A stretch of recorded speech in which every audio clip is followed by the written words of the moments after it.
So how did you get involved with Guy Ritchie's The Covenant? It was let's just Jake Gyllenhaal, very individual. And I thought I would be taking a break, but it was right after, I guess, Christmas and New Year. And I ended up getting prepping very quickly a bit in London, and we went to Spain, and very hard time getting a crew and protocols. It was when people were just getting vaccinated. This would be what, Right, a year and a yeah. half ago. And it was really tough. I mean, it's a boring story to hear about COVID now, but when you think back, traveling, going to Europe from LA, it was tough. Couldn't get a crew, and ended up with a very junior, inexperienced crew going to Spain. It was a handful, but we did it. And Guy, I think, makes great films. And Jake, I've worked with many times. I thought Dar Salim and I spoke on the phone. I thought it was a very exciting project, and that's how I ended up working on it. Yeah, me and my dad actually went to go see this in theaters last weekend, and were just blown away by the whole film. And we thought it was probably the first Oscar-worthy film we've seen this year. So have you had the chance to see it as well? Yeah, I went, and I'm going to tell Jake because I'm working with him today. We're here in LA working on Presumed Innocent. It was very exciting to see it at the DGA when they premiered it. It's still playing in movie theaters, so everybody's excited that it's still in a real movie theater. Right, And yeah.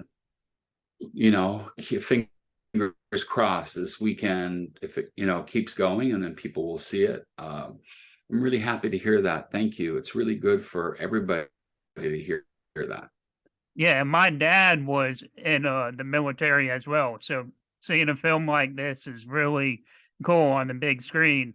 And he said, "You know what? I don't know if the film came out too early for Jake, but he was like, I think Jake Gyllenhaal deserves a Best Actor nomination for his part as well." And I said, when we came out of it as well, like you said, you've seen many Guy Ritchie films before, and we thought this was probably his best one that he's made because they were so different from his other ones, right? That just has so much comedic relief, and this one did not have any at all, and it was just so tense throughout the whole time. That's great to hear. I'm really happy to hear that. I'm going to tell him that. That's great. That's really great to hear. And when you work on something that deals with a military subject like this as well, when you get the hair and the makeup department, how hard do you have to really focus in on what they would do in that particular moment or that branch with their hair or whatever? Like, do you have to look at stuff like that as well when you prepare yourself for stuff? Well, it's a great question because there's not a lot of time in the sense that, you've got a bunch of guys. We had to make sure people started growing. I'd get the word out because once we knew, a lot of those guys were doing different projects. Some were on jobs where they're clean shaved or they had cut their hair. It's just, you got to start growing your hair, grow your facial hair, excuse me, because it would turn up, like shorter hair, because those Right. guys are supposed to grow. Right? There were one or two guys can have an exception. You've got the new guy, but you really have to understand the different characters. There's a new guy coming in who'd be the youngest one. He could have shorter, Jake having the beard. So there were different elements to the characters, or one guy you got to make an exception. There is a guy who'd be back at the base who could have the little mustache. Right. Yeah. But you got to actually think about it. And then these guys don't have tattoos. So we had to cover a few because the Green Berets don't typically.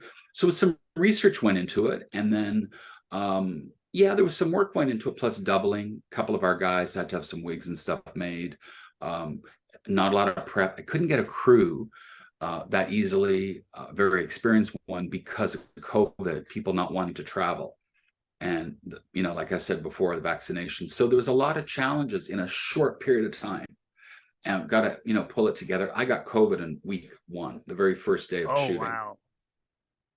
and a lot of people did. So I was out the first week, kind of doing the job, like over this, figuring out, no, do this, put some this, do that, and we worked it out. And luckily, I've worked with Jake enough to figure it out.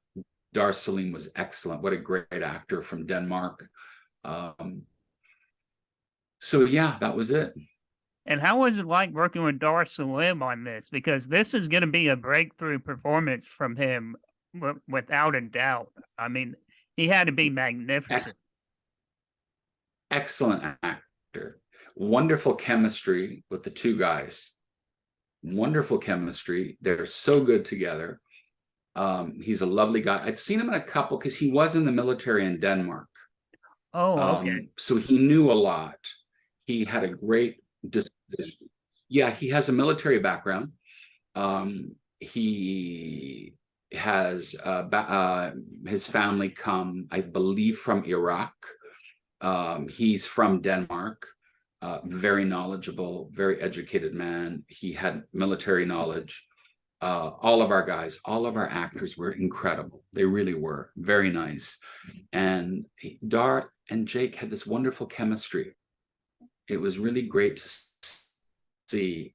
And it was like old school movie making, no bells and whistles, Yeah. nothing, just make a movie, 10-hour days. I got to say, it took me out of some of the stuff I've been working on that got a little bit, it's overwhelming, it's hard, it's big, it's different, but I really enjoyed it. It put it in perspective, and they were great together. And you're right. And I think Dar is sensational. And I like that you said it was almost like a throwback, because now that I think of it, it is kind of like Guy Ritchie kind of made these two guys like Rambo in a way, that they were just going through, the war zone and everything, coming back home, and it just kind of felt like the Green Beret movie. It just had all these things going for it. And did you work with most of the actors on this as well? Yeah, I mean, I looked after the whole department, and but most of it takes place on Jake and Dar, and I mean, they're on camera all the time. And then running it and getting the background through was also kind of interesting, because this was European background who we had to make look authentic. And that had to be challenging as well, right? Well, it was getting the people who had the experience. So working really closely with our costume designer, Lulu. She did a great job, you know, a newer costume designer. She did a great job. And Ed Wild, our DP. I mean, I was really impressed, because when you work on bigger films sometimes and you come back to a smaller movie, you realize how great people are. And it brings me back to sort of being an older guy now, working with newer people, going, I kind of miss that, because Lulu did a great job on the costumes. Oh, She yeah. did a really great job. And Lulu Bonton and Ed Wild, and the whole production design, and I gotta say, I was really impressed. We shot in like 8 weeks, no bells and whistles. Our producer Samantha, and I could have used some more experience in my crew, but apart from that, it's not it's not a diss to people. It was very hard. I think people don't always understand how tough it was under COVID to get someone to say, I need you on a plane. Are you vaccinated? Do you have 2 vaccinations? Can you know what I mean? Oh, My yeah. background supervisor did a great job. But getting people don't forget what it was like. And somebody didn't have their second vaccination, or they didn't have 2 weeks since their vaccination, so they could, that kind of thing. So I'm very thankful it was a film I could contain and keep my eyes on everything, and it was relatively straightforward for hair and makeup. Well, Donald, what's next for you? I'm working on this Presumed Innocent, and with the writer's strike happening, I think we're going to be taking a break and just taking a pause. So, and I'm working with Jake on this, and Ruth Nega, and it's been great, and Peter Sarsgaard, and we finish in a couple of weeks. Well, Donald, it's great talking to you, and congratulations on Guy Ritchie's The Covenant, and look forward to talking to you again. But thanks for talking with me. Oh, thank you. I'm going to tell Jake that I really will. I'll let him know, your dad, and my best to your dad too. And I'm going to let Jake know that we spoke about this particularly. Okay. All right, thank you.